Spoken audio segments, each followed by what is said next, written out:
Hey guys, Goonwin here, aka Alex, and welcome to a thumbnail tutorial video. Now this is a very requested video.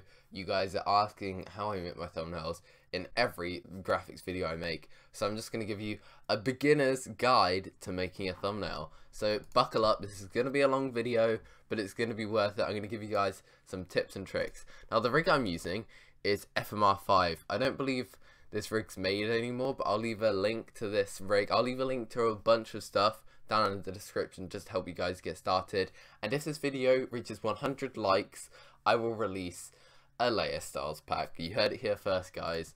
I will release a layer styles pack. Now, as I've said, this is going to be a very basic tutorial. So you've got your whatever you call it, your rig loaded up, and you just drag the file onto Photoshop, then you double click on the character and then they appear. Very simple. Now what you're gonna do is you're going to get rid of all of the eyes, the mouth, everything, and just click the off button using your mouse. Now you're going to scroll up and you're going to click on the skin and then there's 3 dots. Alright, you go pictures, and you need to save skins and they need to be a high quality picture as well. I'm going to be making myself a thumbnail, not 100% sure what I want it to look like. Where is the skin say? I've got so many of my skins, here it is. So now, as you can see, my character, here he is. He's a sexy young son of a gun. And if you've got a second hat layer like hair, you're going to need to go over here where my cursor is, and you're going to need to turn that on. So you've just got your entire skin there. Anyway, so we got our character here. The Lightroom I'm using is a private one. I won't be releasing it. I do recommend using Monday's V3 or Monday's V2. If you can get your hands on Monday's Lightroom, go ahead and do that. Anyway, links will be in the description. So you're just gonna basically, I'm gonna do a very basic pose. So what you're gonna do, there's these bars on the character, and you're gonna click on the bars and just bend him so he's bent forwards, and maybe somewhere around 25 degrees. There's these little degree things, and make his head looking up. Just improvise with it really. And always be looking from different directions. Even if your camera is going to be looking at the character from this direction, always just make sure it makes sense. So now we're going to be doing the arms, and the arms is sort of the most important thing. So I'm going to be sticking the left one out, and I'm going to bend the right one up. So now we've got the arms sort of in a vague position. You're going to rotate the arms, and sort of just position it. I'm gonna have this one sort of vaguely resting on the hip.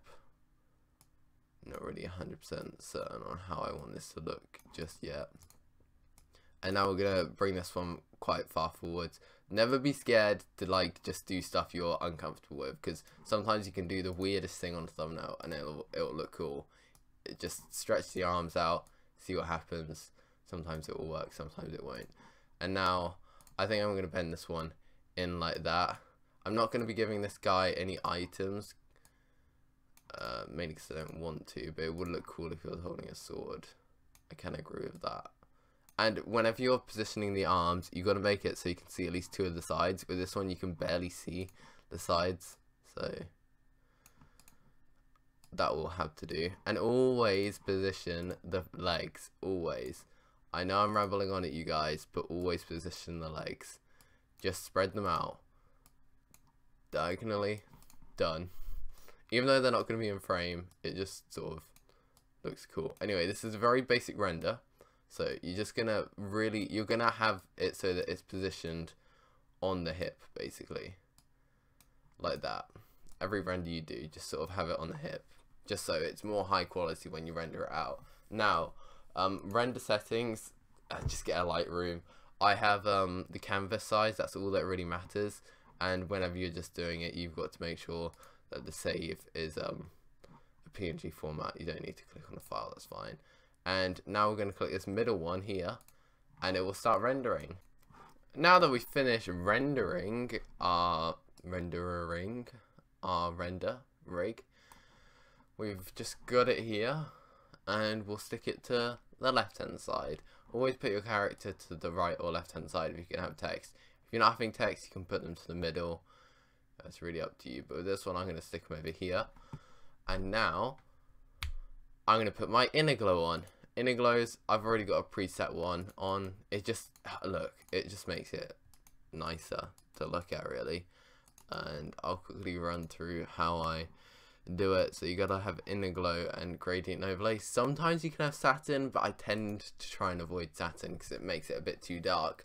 Anyway, inner glow, opacity not all the way because then it will just be white. Size 24, range 50-ish, 52. It really doesn't need to be that. Anyway, inner glow, and then gradient overlay is what makes it shiny.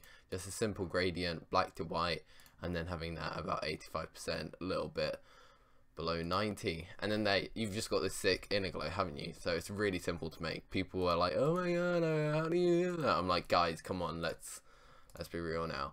So now the text we're going to have, oh, I don't know, I'll call this thumbnail tutorial. How about that? Thumbnail. And then I'm gonna use built tilting. Now I've learned the names of so many fonts. Go on Dafont, download some font packs, play with what you like, ask around. Don't be afraid to ask what fonts people use. Like maybe 50% of the time people will tell you. Anyway, thumbnail, because this looks fairly sharp. And then tutorial, I think I'll see what a Jax Candlestick looks like. Tutorial. Okay, where is Jax Candlestick? Oh, we could use this. Or this. No. Okay, let's find Jax Candlestick. Here it is. Okay, thumbnail tutorial. I'm really winging this at the moment. Alright, like that. Alright, here we have some simple text. And you could argue that this looks nice at the moment, but we're gonna make it look nicer with some layer styles. Now this is the thing everybody asks me for, layer styles. Now this layer style that I'm using at the moment is by Marcus. Why is this turning into a musical? Anyway, you can buy this layer style off of Marcus. I don't feel as though I should leak how you make these. This layer style. I'll quickly go over it. So you got the stroke, inner glow. I've edited parts of it, but I've just mainly left it the same because I don't like editing layer styles too much. Gradient, you can see what he's done there. He's sort of got half a gradient and another half of a gradient and one gradient. And then drop shadow is just a basic blur. I don't really like the drop shadow on this one, but anyway, it looks cool. So what you want to do whenever you're making a thumbnail is, oh, and if you guys want to get this layer style, I'll leave his Twitter in the description and you can contact him and buy it off of him. It costs money, guys.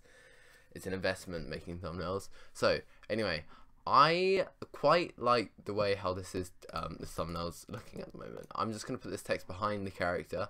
Here you can see there's layers here and you can just move them about just by clicking and dragging. But I'm gonna have this text behind, and then I think what I'm gonna do is I will use this one. This is another layer style by Marcus. So this is just a simple yellow one. I'm not gonna get too into this. Anyway, now we're gonna warp it. You can select both of the layers and then just right click and then click warp text.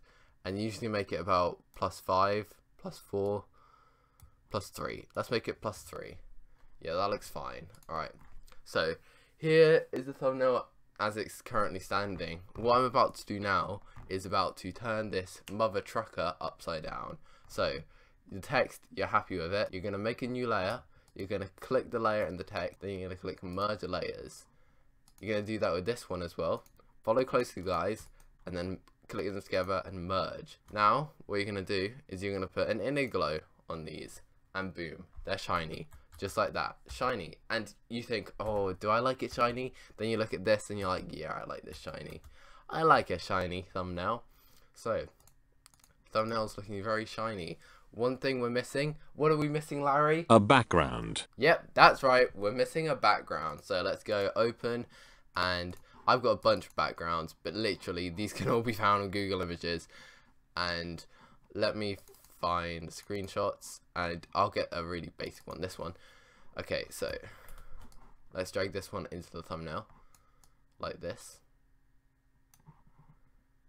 move it down a bit, Now, how you make backgrounds? It's an art, really.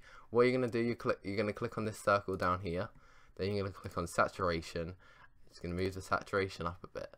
Move it up, about 50%, all the way up.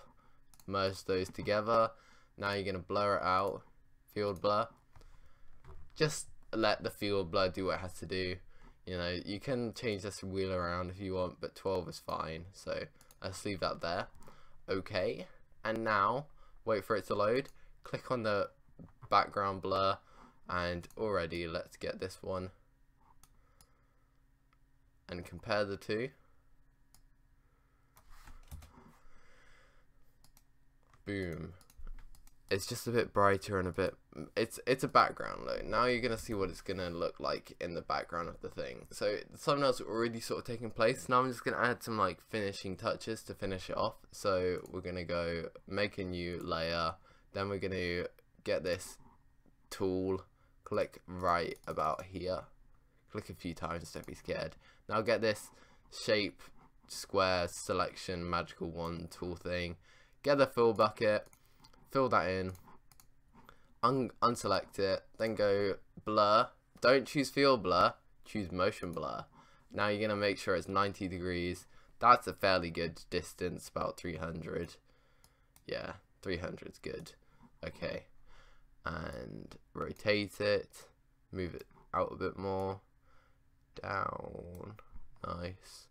Move it out, just make sure it's all filling it all in. Move it up a bit. Alright, and boom, there's your guide on how to make a beginner's thumbnail. If you want me to go more in depth into the rig I usually use and go more in depth on how to make layer styles, how to find backgrounds, how to screenshot, how to I've got how to make these camera corrections, and like what to look for when you're getting packs, like there's all these stocks. If you want another thumbnail tutorial, make sure to hit that like button and comment, hit that subscribe button. Hopefully we can get to 2,200 subscribers fairly soon. The support has been really epic recently, so I'd like to thank everybody for the support recently on videos. Anyway, thank you everyone for watching. Make sure to stay awesome. A good bye.